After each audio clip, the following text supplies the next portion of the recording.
I just want to see what's being said prior to that.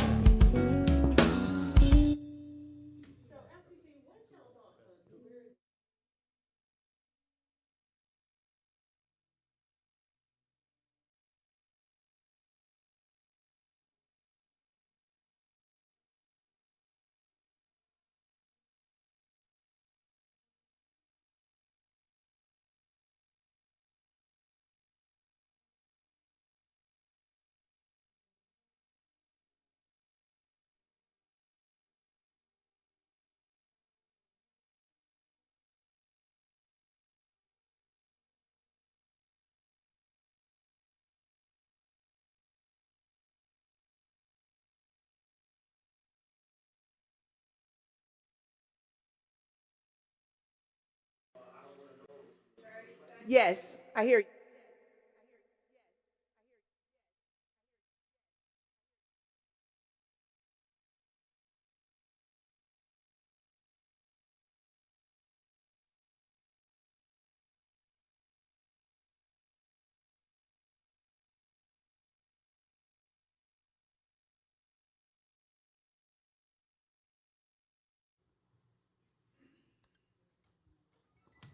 All right, now everybody, come on. Get up out your seat because it's time to start the Sisaundra Show!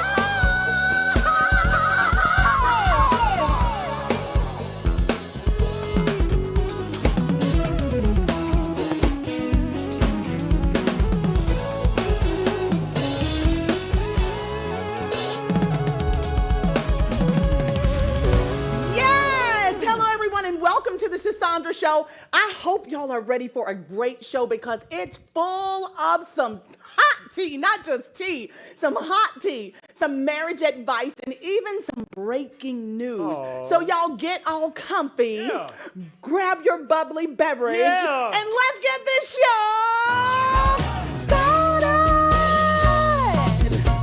Let's get it started. Woo! I am ready, y'all. This tea is hot. It's ready to be spilled. It's time for the pinkies to go up. It's time to serve. All right, so relationship passwords, yay or nay, y'all? So Tammy Roman is sharing her thoughts regarding the messy world of relationships and password sharing. Is it a yay or a nay when it comes to giving your boo access to your accounts? You know, folks on the internet have a lot to say about it. It reminds me of this song, though. Check this out. Ooh. Oh, yeah. Y'all know this song? It goes something like this. Baby, I don't wanna know if you're playing me. Keep it on the low. 'Cause my heart can't take it anymore. And if you're creeping, please don't let it show. Oh, baby, I don't wanna know. Listen, there's some things I just definitely don't want to know. They say if you look, you will find. So I don't seek for things. So FTC, what's y'all thoughts on this? Are you all for the password sharing life, or are you keeping your secrets locked up tighter than Fort Knox? No, sis, we're keeping it simple. Well, no, I'm going to speak for me because I don't know about these other guys. Okay. But I'm just keeping it simple. What is simple, Chris? If there's nothing to hide, there's nothing to work towards keeping away, you know what I'm saying? Exactly. I don't got to remember the lie I told because I ain't tell no lie. So did you give out the password? Got it. I give the password. I got the password. The kids got our password. Okay. I don't know my phone y'all is real transparent if the kids got the passwords. What about you, Luke? There's nothing to hide, like you said, so there's no reason not to we be roll. That sounds like a good answer, guys. That's how we roll over here. Really? Okay, I'm going to ask Aunt, because Aunt kind of looking like, Did you give up the password, Anthony? I know you did. You just got married. You so in love. You giving up everything. Give it up. Give it up. Give it up. Give it up. John, password or no? It's fine? Y'all are a different breed. I thought men were saying before, I ain't giving up my password. Here we go again, and so we developed as women this attitude of, I don't want to know. Okay. All right, so let's move on to this next story. All right, y'all, Diddy's in the news. Again. Unfortunately. So Diddy's attorney is not holding back after his bond appeal got shot down. Y'all heard about this part, right? So he's claiming the conditions in the Metropolitan Detention Center are difficult and inhumane. Well, of course. Well, it's jail, not a 5-star resort. wow. Diddy better get ready for some real life stuff because, baby, this isn't the Ritz-Carlton they're saying on social media. Listen, it sounds like he might need Young Thug's lawyer for some backup at this point, what? the internet is saying. The The internet is saying he might need a creative lawyer at this point. Because if you're talking about the conditions, we know about the conditions. We want to know how you're going to get your client off. All right, so speaking of Diddy, although he took a L, he did catch a win after a Michigan judge tossed aside a $100 million judgment in a SA lawsuit from inmate Derek Lee Cardello Smith. He sounds like he married somebody. He got the hyphenated. Stop it. So the judge ruled that Cardello Smith didn't serve the lawsuit properly, which gave Diddy a glimmer of hope while he's behind bars. With the incident dating back to 1997, Diddy's legal team is looking to dismiss the case altogether. But can you only imagine sitting in jail thinking you are about to get $10 million a month? And then a couple of days later, they're like, got him. You ain't getting it. Oh my gosh, I just cry. I'd cry because I'm in jail too, but my God. Lord, I just pray he didn't spend up all his commissary thinking that money was about to hit his account. Psych. Got him. All right, so this next story, y'all. Woo. All right. Married folks. I need to talk to all the married folks out there. We're listening. To all the folks who are getting married too, and to those who have maybe got divorced. So whether you're newlyweds or have been together for years, we all know that marriage can be a beautiful yet challenging journey. Amen? I ain't hear no amen. So they gotta go home tonight. So our guests today know all about that journey. She's been married to her high school sweetheart, y'all, for over 21 years and has made it her mission to help couples unlock the best versions of their marriages. I needed her 10 years ago. So grab your partner and welcome out to the lavender couch, the one and only Jackie Louise John. Ooh, yes, yes, beautiful. Love it. Beautiful. You look amazing. Please have a seat. Here we go. Here we go. When I tell you, you got the memo, you look fabulous. Yes, thank you. Fall has arrived. Yes, It's I an love honor, fall. right? I love fall. Me too. So it's a pleasure having you here, Jackie. You and your high school sweetheart have been together for over 21 years. Yes, That's yes. 2 decades. How has your own journey inspired you to write Unlock the Best of Your Marriage? So you said the word journey, right? Yes, that's what it is. Oh man, actually yesterday, me and my high school sweetheart celebrated 16 years of marriage, but we've been together for 21 years. So we met when I was 16 years old. Really? So as you can imagine, we have evolved over time. Yes. But that had to be a choice. Yes. To evolve over time. And what inspired me to write this book was, we call it, we've had peaks and valleys. So it's definitely the valleys. And what I call us is we are recovering drifters. Recovering drifters. I love that. Drifters. So this book that I wrote is inspired by our story, and it is for other fellow drifters. And a drifter is simply, any couple that has drifted apart. And a lot of times I hear about, couples that go through infidelity or go through, lying or financial issues. And we hear a lot about that. But what about the subtle, silent drift? Ooh. When you find yourselves after years becoming roommates, and what do you do to reconnect? You better So share that's that what happened. passcode, what you better do. So when I tell you, so speaking of your book, in the book, you actually talk about something really interesting, the constructive divorce process. Yes. Can you break down what that means? I'm fascinated by this term. So the constructive divorce process, as I've defined it, is a decision, number one. A decision, and then it's followed by actions, constructive actions, to separate from versions of yourself, versions of a relationship, or versions of a system that is no longer healthy or productive for your future. And so going back to that inspiration, for us, we do not have a vendetta against divorce. You know, sometimes that's the healthy thing to do. For us, the option was not divorce. So we were looking for another option. That's awesome. And so we went to God. Yes. Option We went number to one. God in I love prayer and therapy. Yes. Yes. Love therapy. And I was also inspired by a podcast that I heard. And the host of the podcast is Tim Ross. Oh, that's my guy. Yes. Yeah. And one day he asked his wife for a divorce. Oh, wow. And he said, I don't want a divorce from you, but I want a divorce from the version of this marriage. Ooh. And so that struck me. And I said, well, Father, the Lord. Yes. I Yes. said, well, Father, how might you practically do that? That sounds good in theory. But how would you do that?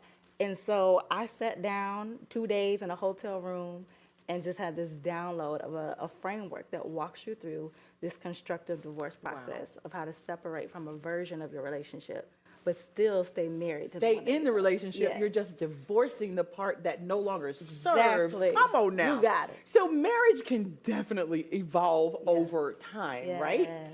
How does your 8-day challenge help couples rediscover their connection and purpose when they feel like they're just drifting apart? Yeah. Oh, that's such a good question. So in the book, like you said, there is an 8-day challenge. It's really a dare. I wanted to call the book The Divorce Dare, but then I didn't want to confuse people. I didn't want to get They you would have divorced. picked it up. They would have what's the dare? But I call it an 8-day dare or challenge because it is going to take some work. And I'll just quickly give you the 8 days. So couples that actually accept the dare, day one, you're going to make the decision to adopt a divorce mindset. And so each part of divorce is for a different, each letter of divorce is for a different meaning or a different action. Is it 8 letters in divorce? Yeah. D-I-V-O-R-C. Divorces. We'll add an S to it. We don't want plural divorce. Right, not at all, not at all. But real quick, the D is about making those disruptive decisions. We're going to have this disrupt from what's the norm. And when we talk about disrupt, we're talking about something right now because Yes. I'm going to have to disrupt you, so we can take a break. Disrupt, sis. But y'all, please check out her book, Unlock the Best of Your Marriage by Jackie Louise Jean. You can find her on all social media and you're available on all platforms for your book, correct? I am. Thank you so much. God bless you. We're going to be right back. Don't go nowhere because community advocate Russell Drake is here.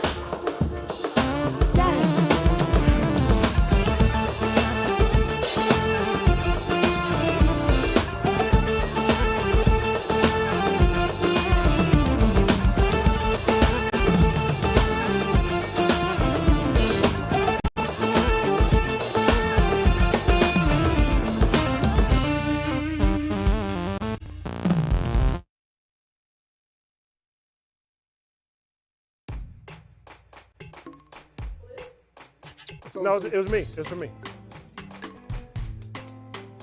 Let me see. You want to check it right now? You want to check it right now? Okay.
Welcome back to the Sisaundra Show, y'all. It is now time for breaking news.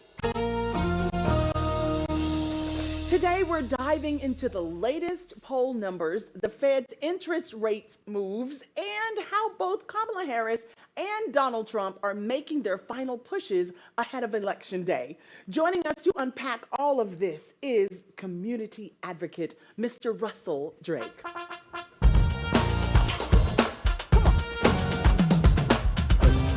Hello, sir. How are you? This is so smart. I love this jacket and these colors. Indeed. Please have a seat. How are you today, sir? I'm good. I'm blessed. Indeed. And highly favored. Lord have mercy. Come on, Lord have mercy. All right. So it's a lot going on in politics, and you are the man we need to talk to.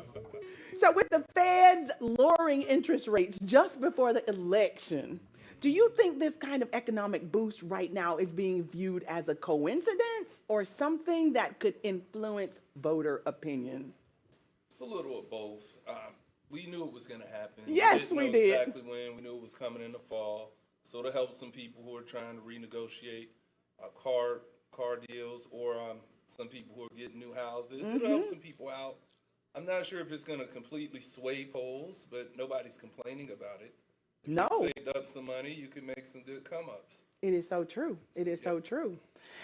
It's very interesting as well because somebody told me when I was buying my home, they were like, you know, the election is coming up. You should probably wait. And I was like, nah. And when I tell you this first 0.5% came in, and then I'm hearing it's going to just go lower and lower and lower. So for those of you who can, really good for everybody. All right, so Kamala Harris just got one of her best polls this year. But do you think these polling results, especially from Seltzer, can really give us a clear picture, or are we in for surprises like in 2020? I think the polls are really good. You just never know who comes out to vote. Correct. There are a lot of things that have been put in place, unfortunately, that are blocking people from voting. We know the suppression with some people who got knocked off from voting by mail. Yes. Some people were inactive voters, and they won't know till Election Day if they go in and try to vote. Some people Really? There are a number of things. So, but I think the polls are accurate. The majority of the nation's definitely favoring VP Harris for president right now. I'm really happy to hear that. What I'm concerned about is how do we motivate people? How do we get them to not think, well, everybody else is going to go vote, so I don't have to go do it. Everyone needs to go get up and vote, right? Absolutely. So I know they're trying to work on your microphone right now, but you can stand and talk to me. They've got you on every side. I feel so tall now. You know what? I think I'll stand up with you. Okay, here we go. Okay, now we're sitting back down. It was just getting good. So please answer that question for me as far as the surprise in 2020. How do we get people to get up, get out, and vote? And is it too late to register? It's not. So first, the registration deadline isn't until October 7th. Oh, good. So people have until October 7th of this year to register to vote in the state of Florida. In some other states, the deadlines are later. Some places, they let you do it on the day of. Oh, really? Yep. That's so good to know. So you just need to know your state. Yes, every state's different. In terms of encouragement, is each one reach one and teach one. You reach your network, I reach my network, I reach my family. And you let them know every vote really does count. It really does. It really matters. It makes an impact. It makes a difference. Yeah, there's an electoral college out there in the presidential race. However, that's based on a majority of votes per state. Exactly. So all the person has to do is win by one vote. And that person is the winner of those delegates in that state. So it makes a big difference. It really does. And people have to know what's on the ballot. It's not just people on the ballot. There are rights on the ballot. Yes. There are judicial selections on the ballot. Yes. There are policies that are going to come down that are on the ballot that will help and or hinder us. So it's very important that people vote, and they have to remember that our ancestors sacrificed a lot for us to get the ability to vote. Their grandparents, great-grandparents, great-great-grandparents. Yes. And voting is a right. Driving is a privilege, but voting is your right. Yes. So exercise your right. And if you don't say anything. Your vote is your voice. It is so true because most people who don't vote and then the country starts looking not like what they want it to look, that's when they want to voice how they feel, but feelings don't matter at that point. The people are already in office. Correct. So I'm hoping that everyone will get as excited as when Obama was running and run out there and vote. So the polls show that Kamala Harris is closing the gap in places like Iowa. But with the way Trump performed in battleground states like Wisconsin last time, do you think these polls are reliable indicators, or could things shift as we get closer to Election Day? Think you always have to run like you're losing anyway.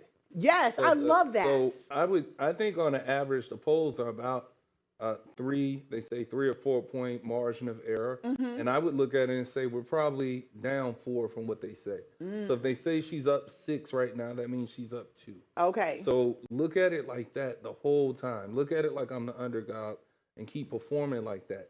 It does sound reaffirming when you hear that. But sometimes people also hear that and say, well, if she's up, I don't need to vote.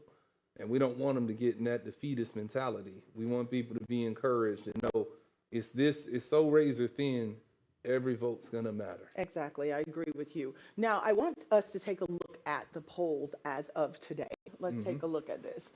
So who's ahead in the national polls? It says that Kamala Harris is ahead by 0.2.9%, 0.2.9, Harris 48.4, and Trump is at 45.5. So if we have that 3% margin there, are you saying take it down maybe 2% and say she's probably won and we need to fight like we're losing?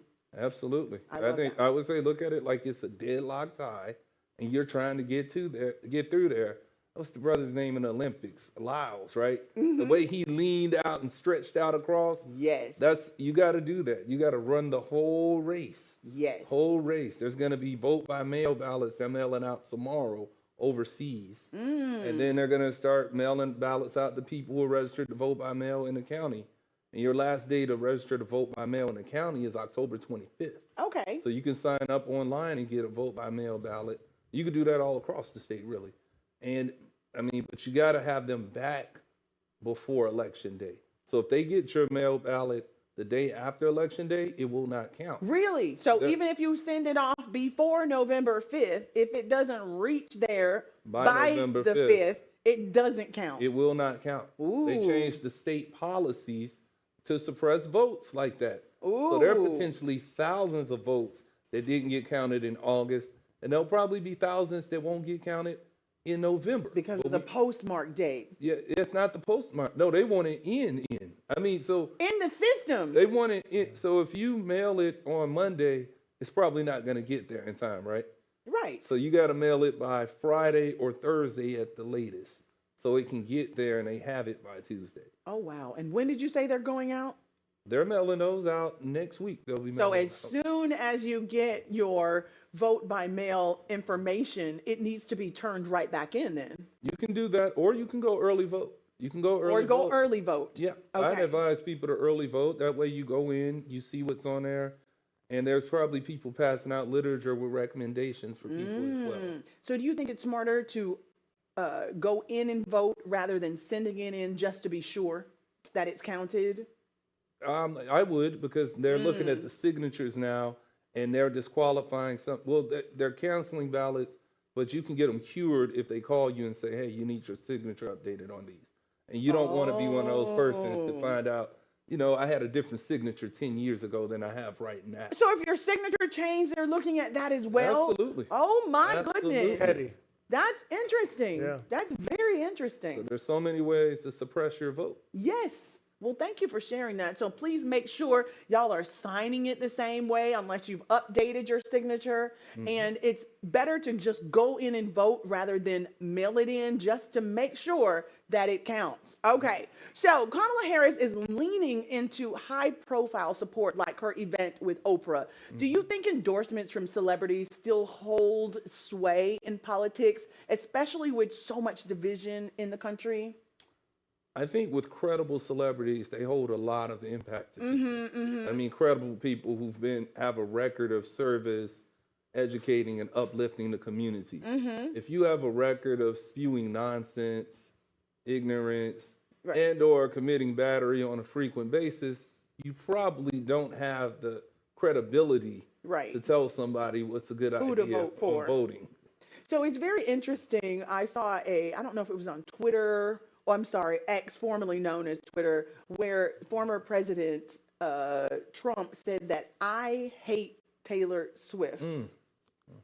Because you know what happened when she decided to endorse Kamala Harris? Yes. Yes. Can you share that with our audience really quickly? Well, what happened is a number of her fans were insulting her. I'm saying she betrayed their race and different things of the sort. When she's an individual and she made a decision, I think it's a good decision. And like you said, the former president had the audacity to put out a tweet that said, I hate her. Right. And but I heard like over 400,000 people registered or are voting for Kamala or something like that because there was a big it was uptick in huge. people that are registering, and I think it's wonderful. Again, It is. You have a credible person who's been good, makes nice music, Yes. entertains, and is friendly with people. She said, this is who I'm supporting. That's what she said, and then she signed it, the cat lady. So listen, it's always a pleasure to sit here and talk to you. Thank you so much for all you do for our community. To our viewers, we love y'all. We will be right back here tomorrow on the Sisaundra Show for the culture. Can y'all please, We Chris, outta here. get us out of here. Thanks so much, sis. Thank you, Mr. y'all. Drake. Thank you. Y'all scan that QR code at the bottom of your screen. Why? Because we've got so much more exclusive content for y'all right here, only on the Sisaundra Show. Thanks so much for tuning in, and we'll be right here next time on the Sisaundra Show.